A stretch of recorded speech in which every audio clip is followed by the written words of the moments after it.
ആപ്കി അദാലത്തിൽ അമീർ ഖാന്റെ മേലുള്ള കുറ്റാരോപണം ഇദ്ദേഹം വലിയ ഡിക്റ്റേറ്ററാണ് എന്നുള്ളതാണ്. ഇൻഡസ്ട്രിയിലുള്ള എല്ലാവരും പറയുന്ന ഒരു വാക്കാണ്, അതായത് അമീർ ഖാൻ ഒരു കൺട്രോൾ ഫ്രീക്ക് ആണെന്ന്. ഏത് സിനിമയിൽ അഭിനയിച്ചാലും താങ്കളുടെ ടൈം താങ്കൾ തീരുമാനിക്കുന്നു. താങ്കൾ തീരുമാനിക്കുന്നത് പോലെ സിനിമ ഉണ്ടാകണം. താങ്കളുടെ വിരൽ ചലനത്തിനനുസരിച്ച് എല്ലാവരും പ്രവർത്തിക്കണം, ഡയറക്ടർ ഉൾപ്പെടെ. നിങ്ങൾ ശരിക്കും ഇൻഡസ്ട്രിയിൽ ഇൻവെസ്റ്റിഗേറ്റ് ചെയ്ത് റിസർച്ച് ചെയ്തെങ്കിൽ തീർച്ചയായിട്ടും ഒരു ഫൈൻഡിങ് കിട്ടും. അതായത് ഇൻഡസ്ട്രിയിൽ ഡയറക്ടറിനെ മാത്രം വിശ്വസിച്ച ഒരാളുണ്ടെന്ന് വെച്ചാൽ അവരെ ഒരു ലീഡറായിട്ട് കരുതി പുറകെ പോകുന്നത് ഞാൻ മാത്രമാണ്. ഈ കാര്യത്തിൽ എനിക്ക് ഒരു തുള്ളി പോലും വിശ്വാസമില്ലാണ്ടില്ല. അതായത് എൻ്റെ കരിയറിൻ്റെ സ്റ്റാർട്ടിങ്ങിൽ കയാമത്ത് സെ കയാമത്ത് റിലീസായി എനിക്ക് നല്ലൊരു വിജയവും കിട്ടി, നല്ല പേരും കിട്ടി. ആ സമയത്ത് നോക്കുവാണെങ്കിൽ ഞാൻ ഒരു 8 to 10 സിനിമകൾ സൈൻ ചെയ്തു എൻ്റെ കരിയറിൽ. അത് റിലീസായി വലിയ വിജയവും കിട്ടിയില്ല. 5 പടം റിലീസായി, 5ഉം ഫ്ലോപ്പായി പോയി.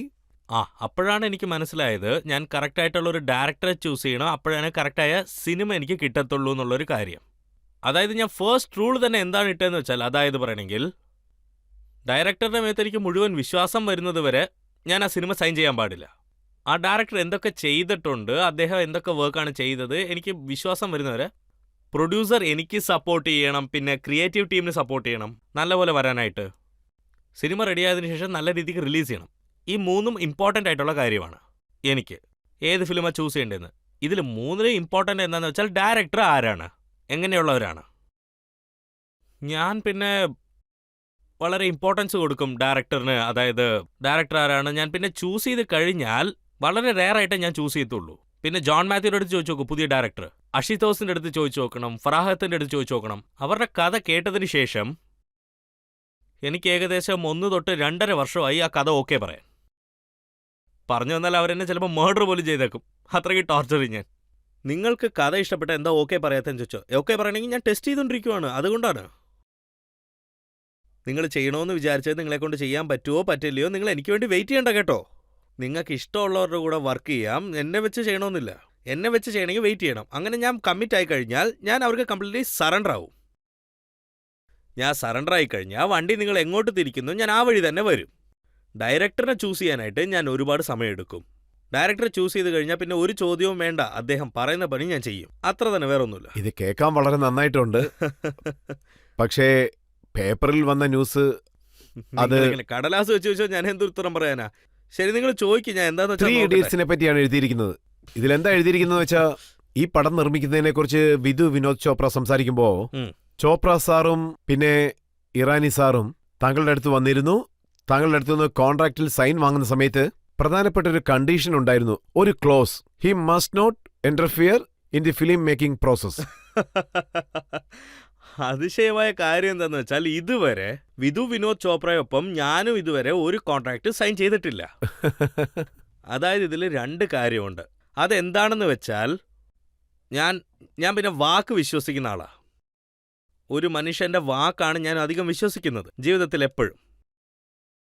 വിധു വിനോദ് ചോപ്ര എനിക്കും ഇടയ്ക്ക് നിങ്ങൾ നോക്കുവാണെങ്കിൽ എൻ്റെ ഒരു കോൺഫിഡൻസ് ഉണ്ടാവുമല്ലോ. ഈ ചതർ ഞങ്ങൾ 2 പേരും ഒരുപാട് വിശ്വാസമുള്ള ഒരാൾക്കാരാണ്. പേപ്പറിൻ്റെ ആവശ്യം വരില്ല. നമ്മൾ എന്ത് ജോലിയാണ് ചെയ്യേണ്ടത്, എങ്ങനെയാ ചെയ്യേണ്ടതെന്ന്. ഞങ്ങൾ 2 പേരും കോൺട്രാക്ടേ സൈൻ ചെയ്തിട്ടില്ല. അങ്ങനെ ക്ലാഷ് എങ്ങനെ വരും, ഇന്റർഫിയർ ആവാൻ പാടില്ലെന്നും പറഞ്ഞു. ഇല്ല, എന്ത് ചെയ്താലും താങ്കൾ ഇന്റർഫിയർ ആവുന്നുള്ള വിശ്വാസം കൊണ്ട് അങ്ങനെ വിട്ടതാണോ? കോൺട്രാക്ട് സൈൻ ചെയ്താലും ശരി. ഒരുപാട് പേരുടെ ഒപ്പം ഞാൻ വർക്ക് ചെയ്തിട്ടുണ്ട്. അഷിതോസ് ഗവാർക്കർ ഉണ്ട്, ഫറാൻ അക്തർ ഉണ്ട്, എല്ലാം വളരെ ടാലന്റഡ്. അവരുടെയൊക്കെ ബ്രെയിൻ എന്ന് പറയുന്നത് വളരെ ക്ലിയർ ആയിരിക്കും അവരെന്താ ചെയ്യേണ്ടതെന്നുള്ള കാര്യത്തിലൊക്കെ. അവരെ നമ്മൾ ഡോമിനേറ്റ് ചെയ്യാൻ പാടില്ല. ഒരുപക്ഷെ ഞാൻ ഡയറക്റ്റീവ് ആണെങ്കിൽ എന്നെ ഡോമിനേറ്റ് ചെയ്യാൻ പാടില്ല. ഒരുപക്ഷെ ഞാൻ ചെയ്യുന്ന തെറ്റാണ്, ഇങ്ങനെയാണ് മാറ്റി ചെയ്യേണ്ടത് നിങ്ങൾ എങ്ങനെ എൻ്റെ അടുത്ത് പറഞ്ഞാ, രജത് സാർ പറഞ്ഞത് ശരിയാ, ഞാൻ ഇങ്ങനെ ചെയ്യാൻ പാടില്ല, then I will definitely do it. പക്ഷെ നിങ്ങളെക്കൊണ്ട് എന്നെ ഫോഴ്സ് ചെയ്യാൻ കഴിയില്ല, ഇങ്ങനെയാണ് ഇത് ചെയ്യേണ്ടത്, ഇല്ലെങ്കിൽ ഷൂട്ട് ചെയ്യാൻ പറ്റില്ലെന്ന്. സോ ഇങ്ങനെ ഒരുപാട് ടാലന്റഡ് പേഴ്സൺസ് ഉണ്ട് ഇവിടെ. ഒരുപാട് ഡയറക്ടറിന്റെ പേരിനെ കൊണ്ട് പറയാൻ പറ്റുള്ളൂ. ജോൺ മാത്യൂസ് ഉണ്ട്, അഷിതോഷ് ഗൗരെ ഉണ്ട്, ആശിഷ് മെഹ്റ ഉണ്ട്. എല്ലാം വളരെ ടാലന്റഡ് ഡയറക്ടേഴ്സാണ്. പക്ഷേ ഇവരെല്ലാവരും തന്നെ താങ്കളോടൊപ്പം ജോലി ചെയ്ത് സക്സസ് ആയവരാണ്. പക്ഷെ താങ്കൾ മറ്റുള്ളവരോട് ജോലി ചെയ്ത് സക്സസ് ആയിട്ട് ഓടിയില്ലല്ലോ. ഇൻഡസ്ട്രിയിൽ ഒരു സംസാരമുണ്ട്, താങ്കൾ ഗോസ്റ്റ് ഡയറക്ടറാണെന്ന്, പിന്നിൽ നിന്ന് താങ്കളാണ് പ്രവർത്തിക്കുന്നതെന്ന്. ഈ എല്ലാവരും പറയുന്ന ഒരു കാര്യമുണ്ട്, അതായത് ഞാനാണ് എല്ലായിടത്തും ഡയറക്റ്റ് ചെയ്യുന്നതെന്ന് പറയുന്നത്. അതത്ര അൺഫെയർ ആണ്. അൺഫെയർ ആയിട്ടുള്ള കാര്യമാണ്. കാരണം ഒരുപാട് നല്ല ഡയറക്ടേഴ്സ് ഉണ്ട്. അശുതോഷ് ഉണ്ട്, രാകേഷ് മെഹ്റയുണ്ട്. ഇവരൊക്കെ വളരെ ടാലന്റഡ് ഡയറക്ടേഴ്സ്. അവർക്ക് പോകേണ്ട ക്രെഡിറ്റ് ആണ് എനിക്ക് കിട്ടുന്നത്. അവർക്ക് കിട്ടുന്നില്ല. കാരണം താങ്കളെ വിട്ടിട്ട് മറ്റുള്ള സിനിമകൾ അവരെടുത്തപ്പോൾ ശരിക്കും വിജയിച്ചില്ല. അതുകൊണ്ട് വിജയിച്ചില്ല, അത് സത്യമാണ്. പക്ഷേ കഴിഞ്ഞ ചില വർഷങ്ങളായിട്ട് ഇങ്ങനെയാണ് നടക്കുന്നത്. പക്ഷേ ഫിലിം മേക്കിംഗ് വളരെ കഷ്ടമായ പ്രോസസ്. ആഷിഖ് തോഷിന്റെ ഒരു ആർട്ടിക്കിൾ വായിച്ചിരുന്നു. അതിൽ അദ്ദേഹം എഴുതിയിരിക്കുന്നത് അമീർ സജഷൻ പറയും, അഭിപ്രായങ്ങളും പറയും, പക്ഷെ അദ്ദേഹത്തിന്റെ സജഷൻസ് ഇന്റർഫിയർ ആകുന്ന രീതിയിലാണ് ഉള്ളതെന്ന്. കറക്റ്റ് ആയിട്ടാ പറഞ്ഞേക്കുന്നത്. ആക്ച്വലി കാര്യം എന്താന്ന് വെച്ചാൽ ഒരുപക്ഷെ ഞാൻ അവർക്കത് കറക്റ്റായിട്ട് എടുത്തു പറഞ്ഞത് മനസ്സിലാക്കാൻ ശ്രമിക്കുവാണെങ്കിൽ അവർക്കത് എൻ്റെ ഏറ്റവും വലിയ സ്ട്രെങ്ത് അത് ആക്ടിംഗ് അല്ല. എൻ്റെ വലിയ സ്ട്രെങ്ത് എന്താണെന്ന് വെച്ചാൽ ഞാനൊരു വലിയൊരു അസിസ്റ്റന്റ് ഡയറക്ടറാണ്. ഞാൻ വെറുതെ പറഞ്ഞല്ല, ഞാൻ എൻ്റെ കരിയറിൻ്റെ സ്റ്റാർട്ടിങ്ങിൽ 4 വർഷം വർക്ക് ചെയ്തതാണ് അസിസ്റ്റന്റ് ഡയറക്ടറായിട്ട്. ചാച്ചാജാൻ്റെ അടുത്തും നസീർ സാറിൻ്റെ അടുത്തും. എൻ്റെ വലിയ സ്ട്രെങ്ത് ഞാൻ അസിസ്റ്റന്റ് ആണ്. രാം ഗോപാൽ വർമ്മ ഈ കംപ്ലൈന്റ് പറഞ്ഞിട്ടുണ്ട്. അദ്ദേഹം നിറയെ ചോദ്യങ്ങൾ ചോദിക്കുന്നു, ഇദ്ദേഹത്തോടൊപ്പം ജോലി ചെയ്യാൻ പറ്റില്ല, ഭയങ്കര ബുദ്ധിമുട്ടാണെന്ന്. ആക്ച്വലി രാമു എൻ്റെ ഒപ്പം വർക്ക് ചെയ്തില്ലെങ്കിൽ എനിക്ക് അതിനേക്കാൾ വേറെ ഒരു സന്തോഷം ഇല്ല അന്നത്തെ. അദ്ദേഹം എൻ്റെ ഒപ്പം വർക്ക് ചെയ്യാൻ തന്നെ വളരെ സന്തോഷം. പക്ഷേ ഒരു സിനിമയെക്കുറിച്ച് എല്ലാവരും എന്താ പറയുന്നതെന്ന് വെച്ചാൽ താങ്കൾ ജോലി ചെയ്യുന്ന ആ സ്ഥലത്ത് താങ്കളുടെ ശബ്ദം പുറത്തേക്ക് വരുന്നതേ ഇല്ലെന്ന്, ഒരു സജഷനും നൽകുന്നില്ല, താങ്കളുടെ ശബ്ദം പോലും പുറത്തേക്കില്ലെന്ന്. ആരാണെന്ന് ഗസ് ചെയ്യാൻ പറ്റുമോ? ഇപ്പൊ സംഭവിക്കുവാണോ? അതെ. അപ്പൊ അതെന്റെ വൈഫിന്റെ പടമാണ്.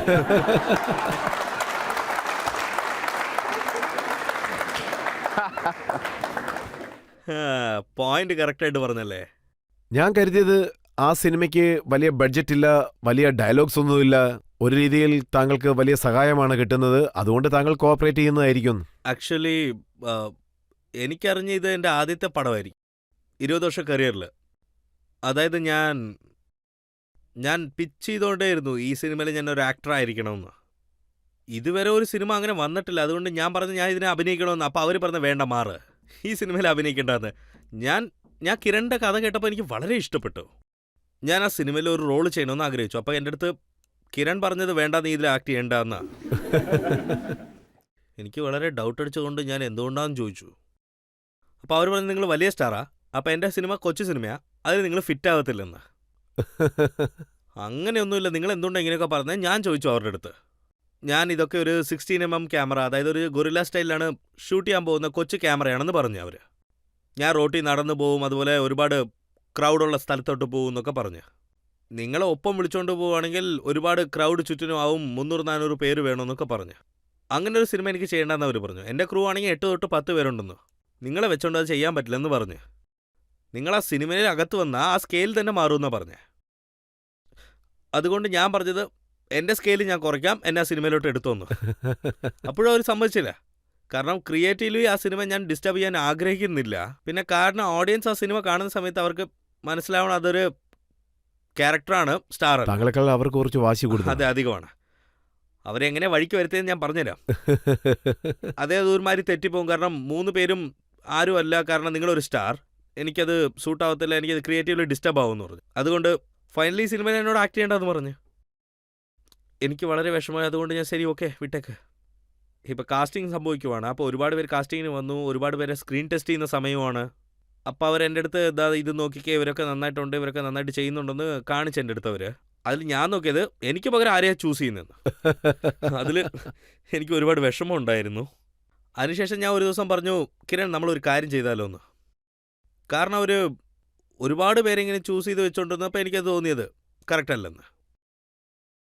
അതിനേക്കാൾ ബെറ്റർ ആയിരിക്കും എന്ന് ആലോചിച്ചു. അപ്പോൾ ഞാൻ കിരണിൻ്റെ അടുത്ത് ഒരു കാര്യം പറഞ്ഞു, നമുക്ക് വേണമെങ്കിൽ ഒരു കാര്യം ചെയ്യാം, ഞാൻ നിൻ്റെ സിനിമയ്ക്ക് സ്ക്രീൻ ടെസ്റ്റ് തരാം.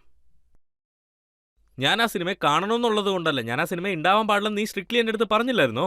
ഞാനത് അക്സെപ്റ്റ് ചെയ്തു. പിന്നെ ഞാൻ ആ സിനിമയിൽ ഉണ്ടാവാനായിട്ട് ഒരു സ്ക്രീൻ ടെസ്റ്റ്, നിനക്കൊരു ഐഡിയ കിട്ടി ഈ ക്യാരക്ടർ വെച്ച് എന്തൊക്കെ കാണിക്കാമെന്ന്. പോസിബിലിറ്റീസ് എന്തുണ്ട്, അതിൽ ഏതൊരു ആക്ടർ വന്നാലും നിനക്കും അത് ക്ലിയർ ആയിരിക്കും. ആസ് എ ഡയറക്ടർ നിന്നെക്കൊണ്ട് ഈ ക്യാരക്ടർ എങ്ങനെയൊക്കെ ഡിസൈൻ ചെയ്യാൻ പറ്റും ആസ് എ സ്ക്രീനിൽ. എന്നെ വെച്ചൊരു സ്ക്രീൻ ടെസ്റ്റ് എടുക്ക്, നോട്ട് ഇൻ ദ ഫിലിം. എന്നെ വെച്ച് നീ സിനിമ എടുക്കണ്ട, നിനക്കൊരു എക്സ്പീരിയൻസ് കിട്ടും നെക്സ്റ്റ് സിനിമയിൽ എന്തൊക്കെയാണ് ചെയ്യേണ്ടതെന്നുള്ളത്. അവരാലോചിച്ചിട്ട് ശരി ഓക്കെ ചെയ്യാമെന്നൊക്കെ പറഞ്ഞു. അവിടെ ഗജനിയുടെ ഷൂട്ടിംഗ് ആയിരുന്നു ഹൈദരാബാദിൽ. ഞാൻ അങ്ങോട്ട് വരാൻ പറഞ്ഞു അവരോട്. ഒരു ദിവസം നിങ്ങൾ നോക്കുവാണെങ്കിൽ എനിക്കന്ന് ഷൂട്ടിംഗ് ഇല്ലായിരുന്നു, ലീവിലായിരുന്നു. സോ സ്ക്രീൻ ടെസ്റ്റ് ചെയ്യാന്നുള്ള ഒരു ഉറപ്പിൽ ഞാൻ സ്ക്രീൻ ടെസ്റ്റ് കൊടുത്തു. ആ സ്ക്രീൻ ടെസ്റ്റ് നടന്നതിന് സെക്കൻഡ് അവൾ ഷോക്കായി. അപ്പോൾ അവൾ എന്താ ആലോചിച്ചെന്ന് വെച്ചാൽ ഞാൻ ഇങ്ങനെ ഒരു കാര്യം പറയുമ്പോൾ അതിലൊരു ആലോചന ഉണ്ട്. ഇപ്പോൾ ആ സ്ക്രീൻ ടെസ്റ്റ് അവരുടെ മുന്നിലുണ്ട്. സ്ക്രീൻ ടെസ്റ്റ് അവസാനിച്ചോ? അപ്പം ഞാൻ പറഞ്ഞു നീ നിനക്ക് ആളെ തേടിക്കുമെന്ന്. ഇപ്പം നിനക്കൊരു ഐഡിയ കിട്ടിക്കണ ക്യാരക്ടർ എങ്ങനെയാന്ന്. അതിനുശേഷം അവർ ഭയങ്കരമായിട്ട് തേടി. എന്നെ പോലത്തെ ഒരാളെ തന്നെ ഭയങ്കരമായിട്ട് തേടി. ഇതായിരുന്നു ആ ടെക്നിക്, അവരെ എൻ്റെ വഴിക്ക് വരാനായിട്ട്. നല്ല വഴിയായിരുന്നു. നമ്മൾ ഈ ആഡൊക്കെ കാണിക്കില്ല നമുക്ക് ഇതൊക്കെ കിട്ടുമെന്നും പറഞ്ഞു. അതിനുശേഷം അവർ വല്ലാണ്ട് തേടി. പക്ഷെ അവരുടെ മനസ്സിൽ ഞാനങ്ങോട്ട് പതിഞ്ഞുപോയി. അതിനുശേഷം ഒരു 2 മാസത്തിന് ശേഷം അവർ പറഞ്ഞു ഇത് നീ ചെയ്താലേ നന്നാവത്തുള്ളൂ എന്ന്. അതിനുശേഷം ഞാൻ ചിരിച്ചുകൊണ്ട് തന്നെ ഹാപ്പിയായി. അതിനുശേഷം ഞാൻ ഇതും പറഞ്ഞു, എൻ്റെ ട്രാക്ക് റെക്കോർഡ് നീ ചെക്ക് ചെയ്യ്. റംഗ് ദേ പസന്ത് എടുത്തു നോക്ക്, 3 Idiots എടുത്തു നോക്ക്, താരേ പസന്ത് എടുത്തു നോക്ക്, ദിൽ ജാത്ത നിങ്ങൾ എടുത്തു നോക്ക്. ഇതിലും ഞാനൊരു ആർട്ടിസ്റ്റ് ആയിരിക്കും. ഞാൻ ആമിർ ഖാൻ അല്ല. എൻ്റെ സിനിമകൾ നിങ്ങൾ നോക്കുവാണെങ്കിൽ അതിൽ ഞാൻ ഇതെന്തുകൊണ്ട് എക്സാമ്പിളായിട്ട് കൊടുത്തതെന്ന് വെച്ചാൽ അതിലൊരു 3-4 പേര് ഇപ്പോഴും ഉണ്ട്. റംഗ് ദേ പസന്തിൽ 4 പേരുണ്ടായിരുന്നു. പക്ഷെ ആ 4 പേര് ഇപ്പോൾ സ്റ്റാർ അല്ല. പക്ഷേ ഞാൻ സ്റ്റാറാണ്. പക്ഷെ സിനിമയ്ക്കകത്ത് ആരും സ്റ്റാർ അല്ല, എല്ലാവരും ക്യാരക്ടേഴ്സ് മാത്രമാണ്. ഓഡിയൻസും അതുപോലെ എന്നെ ഒരു ക്യാരക്ടറായിട്ടേ കാണുള്ളൂ, എന്നെ ഒരു സ്റ്റാർ ആയിട്ട് കാണത്തില്ല. അതായിരുന്നു എൻ്റെ ഒരു കല എന്ന് പറയുന്നത്. അതായത് ഈ മൊത്ത പ്ലാനും ഈ കിരണിനൊപ്പം വർക്ക് ചെയ്യുന്ന ഇതിനെപ്പറ്റി എന്താണ് ഇത്ര സീക്രട്ട്? അതെന്തുകൊണ്ടാണ് സീക്രട്ടായിട്ട് വെച്ചിരുന്നതെന്ന് വെച്ചാൽ കിരണിന്റെ ഷൂട്ട് ചെയ്യുന്ന സ്റ്റൈല്, പിന്നെ അവർ ഏതുപോലത്തെ സ്ഥലത്ത് ഇത് ഷൂട്ട് ചെയ്യാൻ ആഗ്രഹിച്ചതെന്ന് വെച്ചാൽ മുഹമ്മദ് അലി റോഡിലാണ് ഷൂട്ട് ചെയ്തത്. എന്നെ കൊണ്ട് എങ്ങനെ അലി റോഡിൽ ഷൂട്ട് ചെയ്യാൻ പറ്റും? മുഹമ്മദ് അലി സ്ട്രീറ്റിൽ അവർ എപ്പോഴാണ് ഷൂട്ട് ചെയ്യുന്നത്? റംസാന്റെ സമയത്ത് ഇഫ്താരി ടൈമിൽ ഞാൻ റോട്ടിൽ നടന്നു ആയിരക്കണക്കിന് ജനങ്ങൾ അതേ കാണുമല്ലോ. ഉണ്ടാവും. ഒരുപാട് കൂട്ടമുണ്ടോ, എന്നെ എങ്ങനെ വെച്ച് അവർ ഷൂട്ട് ചെയ്യും അവിടെ ഒന്ന് പറയണം. സോ അതുകൊണ്ടാണ് ആ കാര്യം സീക്രട്ടായിട്ട് വെച്ചിരുന്നത്. ഞാൻ ആ സിനിമയിലുള്ള കാര്യം തന്നെ. കാരണം ഞാൻ സഡൻലി അങ്ങോട്ട് വന്ന് ഷോട്ട് ഓക്കെ പറയുമ്പോൾ പോയേക്കും, അതായിരുന്നു പ്ലാൻ. പബ്ലിക്കിന് കിരണിന്റെ സിനിമയിൽ ആമിർ ഉണ്ടാവുന്ന അറിയാൻ പാടില്ല, കാരണം മീഡിയ വന്നേക്കും. ക്രൗഡ് വരുന്നതിന് മുമ്പ് മീഡിയ എത്തിയേക്കും. അതുകൊണ്ട് ഈ കാര്യം പുറത്ത് പറയാൻ പാടില്ലെന്ന് തന്നെ ഞങ്ങൾ കരുതിയിരുന്ന. അവിടെ പിന്നെ ബാദ് ബജാർ എന്ന് പറഞ്ഞൊരു സ്ഥലം ഉണ്ടായിരുന്നു ആ ഏരിയയിൽ, മുഹമ്മദ് അലി റോഡിൻ്റെ അടുത്ത്. അവിടെ ഒരുപാട് കൂട്ടമുണ്ടോ എപ്പോഴും കാണും. അത് എൻ്റെ ക്യാരക്ടർ എന്ന് പറയുന്നത് അവിടെ താമസിക്കുന്ന ഒരാളാണ്. 3ാമത്തെ നിലയിലെ ക്യാരക്ടറിൻ്റെ വീട്. ഞാൻ ചെന്ന് അവിടെ താമസിക്കുന്ന പോലെ. ഞങ്ങളെന്ത് ചെയ്തെന്ന് വെച്ചാൽ ഞാൻ ആ സിനിമയിലുള്ള കാര്യം ആരുടെ അടുത്തും പറഞ്ഞില്ല. രാത്രി 3:30 മണിക്ക് ഞാൻ ആ ഏരിയയിലോട്ട് വണ്ടിയിൽ വന്ന്, സ്ഥലം വളരെ സൈലന്റ് ആയിരുന്നു. ഞാൻ നേരെ ഇറങ്ങി 3rd ഫ്ലോറിലോട്ട് കയറിയിട്ട് അവിടെ ചെന്ന് കതവ് ക്ലോസ് ചെയ്തു. 3 ആഴ്ച അവിടെ തന്നെയായിരുന്നു. ആർക്കും ഞാൻ അവിടെ ഉള്ളത് അറിയത്തില്ല. അവരൊക്കെ വിചാരിച്ചത് എന്തോ ഡോക്യുമെന്ററി എടുക്കുവാണ് 8 പേര് ആ വീട്ടിനകത്ത് ചുറ്റിക്കൊണ്ടിരിക്കുക എന്നുള്ളത്. ആമിർ ഖാൻ അവിടെ 3ാമത്തെ നില ഷൂട്ടിംഗ് ചെയ്യുന്നുണ്ടെന്ന് ആർക്കും അറിയില്ല. അവിടെ ഭയങ്കര തിരക്കായിരിക്കും, വണ്ടി പോലും വരാൻ പറ്റില്ല, അത്രയ്ക്കും ആൾക്കാരുണ്ടാവും. അവിടെ ഞങ്ങൾ ഷൂട്ട് ചെയ്യുമെന്ന് അറിഞ്ഞിരുന്ന ഉറപ്പായിട്ടും അവിടെ ഷൂട്ട് ചെയ്യാനുള്ള ഒരു ചാൻസും ഉണ്ടാവില്ല. ഇന്ന് എല്ലാ രഹസ്യവും പുറത്തു ഇപ്പൊ വന്നിരിക്കുകയാണ്. ഷൂട്ടിംഗ് പോയില്ലേ, ഇനിയിപ്പോ രഹസ്യം പറയണ്ടല്ലോ.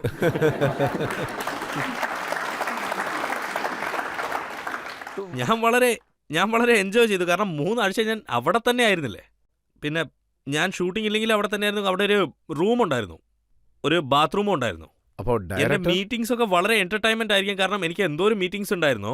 എത്ര മീറ്റിംഗ്സ്! വിനോദ് ചോപ്ര, രാജു ഹിറാനി, ഇവരൊക്കെ എന്നെ കാണാൻ വരും. അതായത് ഈ 3 Idiotsന്റെ ഡിസ്കഷന് വേണ്ടി. ഷൂട്ടിംഗ് അകത്ത് നടക്കുവാണ്, ഉള്ള റൂം ഒരെണ്ണം, അത് പിന്നെ ബാത്റൂം, പുറത്തു വരാൻ പറ്റില്ല. എന്റെ മീറ്റിംഗ് എല്ലാം ബാത്റൂമിൽ തന്നെ ആയിരിക്കും. കമോഡി നിങ്ങൾ നോക്കുവാണെങ്കിൽ വിനോദ് ചോപ്ര അവിടെ ഇരിക്കും. അത് ചെയ്യാം ഇത് ചെയ്യാം ഞങ്ങൾ ഡിസ്കസ് ചെയ്യും. പബ്ലിക് അതറിയില്ല, ഈ കാര്യമേ അറിയത്തില്ല. ഡയറക്ടർ താങ്കളെ വഴക്കും പറയാറുണ്ടെന്ന് തോന്നുന്നു. കാരണം കിരണും വഴക്ക് പറയും. കാരണം അവളും ഡയറക്ടറല്ലേ. ആർട്ടിസ്റ്റിന്റെ പണി എന്ന് പറയുന്നത് ഡയറക്ടറുടെ അടുത്ത് വഴക്ക് മേടിക്കുന്നതല്ലേ. അവരുടെ ഒപ്പം വർക്ക് ചെയ്തൊക്കെ എനിക്ക് വളരെ സന്തോഷമാണ്. എനിക്കെന്താ തോന്നിയെന്ന് വെച്ചാൽ as a director she is very clear and അവൾക്കുള്ള എല്ലാ ക്ലാരിറ്റീസും ഉണ്ട്. ഒരുപാട് ഞാൻ പറയാൻ ആഗ്രഹിക്കുന്നില്ല. അതൊക്കെ ജനങ്ങൾ കണ്ട് അവർക്ക് ഇഷ്ടപ്പെടുവാണെങ്കിൽ ഞാനത് പറയാം പിന്നെ, അല്ലേ? എന്റെ ചോദ്യം എന്താണെന്ന് വെച്ചാൽ താങ്കൾ അഭിനയിച്ചതിൽ ഏറ്റവും ഇഷ്ടപ്പെട്ട സിനിമ ഏതാണ് താങ്കൾക്കൊരു നല്ല എക്സ്പീരിയൻസ് തന്നത്? എന്റെ സിനിമയാണോ ചോദിക്കുന്നത്? അതെ. അല്ലെങ്കിൽ എങ്ങനെയാണെങ്കിലും മറ്റുള്ളവരുടെ സിനിമ താങ്കൾക്ക് ഇഷ്ടമല്ലല്ലോ. അങ്ങനെയൊന്നുമല്ല. ഞാനത് പറഞ്ഞേ പറ്റൂ നിങ്ങളുടെ അടുത്ത്. കഴിഞ്ഞ ചില വർഷത്തിൽ വന്ന സിനിമയിൽ എനിക്ക് ഇഷ്ടപ്പെട്ട സിനിമ എന്താന്ന് വെച്ചാൽ, എനിക്ക് മുന്നാബായ് MBBS ഒത്തിരി ഇഷ്ടപ്പെട്ടു. മുന്നാബായ് ലഹീറോ എനിക്ക് ഒരുപാട് ഇഷ്ടപ്പെട്ടു. രണ്ടും അടിപൊളി സിനിമയായിരുന്നു. 2 സിനിമ എന്നെ കൊണ്ട് കാണാൻ കഴിഞ്ഞില്ല. ഞാൻ കുറച്ചു മുമ്പ് നിങ്ങളുടെ അടുത്ത് പറഞ്ഞുകൊണ്ടിരുന്നില്ല ജബ് വി മെറ്റ്. ഞാൻ ആ സിനിമ കാണണമെന്ന് ആഗ്രഹിക്കുക. കാരണം എല്ലാവരും നല്ലപോലെ പറഞ്ഞിട്ടുണ്ട്. പിന്നെ വെനസ്ഡേ, ഒരുപാട് നല്ല സിനിമകളുണ്ട് ഇതുപോലെ. സോറി, നിങ്ങളുടെ ക്വസ്റ്റ്യൻ എന്താണ്? അവരുടെ ചോദ്യം എന്താണെന്ന് വെച്ചാൽ താങ്കൾ അഭിനയിച്ചതിൽ ഇഷ്ടപ്പെട്ട സിനിമ. അതെനിക്ക് അറിഞ്ഞൂടാ. ഈ ചോദ്യം എൻ്റെ അടുത്ത് ഒരുപാട് പേര് ചോദിച്ചു, എനിക്ക് പക്ഷേ ഉത്തരം അറിയില്ല ഇതിനൊന്നും. നിങ്ങൾക്ക് എൻ്റെ ഏത് സിനിമ ഒത്തിരി ഇഷ്ടം? താരേ സമീൻ പർ. താരേ സമീൻ പർ, അതാണ് എൻ്റെ ഫേവറേറ്റ്. ഒരു കാര്യം താങ്കൾ പറയൂ, താങ്കളുടെ സിനിമ റിലീസാവുന്ന സമയത്ത് ഒരുപക്ഷെ അത് ഹിറ്റായാൽ താങ്കൾ കരയാറുണ്ട്, അതുപോലെ ഫ്ലോപ്പ് ആയാലും കരയാറുണ്ട്. അതെ, ഞാൻ കരയും. സത്യമാ. കാരണം എന്താ? കാരണം ഞാൻ വളരെ എമോഷണൽ ആയിട്ടുള്ള ഒരാളാ. എനിക്ക് പെട്ടെന്ന് കരച്ചിൽ വരും. നിങ്ങൾ വിശ്വസിക്കത്തില്ല, ഞാൻ മുംബൈയിൽ നിന്ന് പുറത്തിരിക്കുമ്പോൾ ഒരു 4-5 ദിവസം ആയെന്ന് വെച്ചാൽ പിന്നെ ഞാൻ അങ്ങോട്ട് വളരെ മിസ് ചെയ്യും, ഹോം സിക്ക് ആവും, പിള്ളേരെ വല്ലാണ്ട് മിസ് ചെയ്യും. ഞാൻ എൻ്റെ ഹോട്ടൽ റൂമിൽ TV കണ്ടുകൊണ്ടിരിക്കുമ്പോൾ ചില സമയം ഞാൻ ആഡൊക്കെ കണ്ട് കരയും. ആഡിൽ ആ കുഞ്ഞുങ്ങളുണ്ടെങ്കിൽ അത് കണ്ട് എനിക്ക് കരച്ചിൽ വരും. ഇവിടെ താങ്കൾ സങ്കടപ്പെട്ട് കരയുന്നതിന് മുൻപ് ഞാനൊരു ബ്രേക്ക് എടുത്തേക്കാം.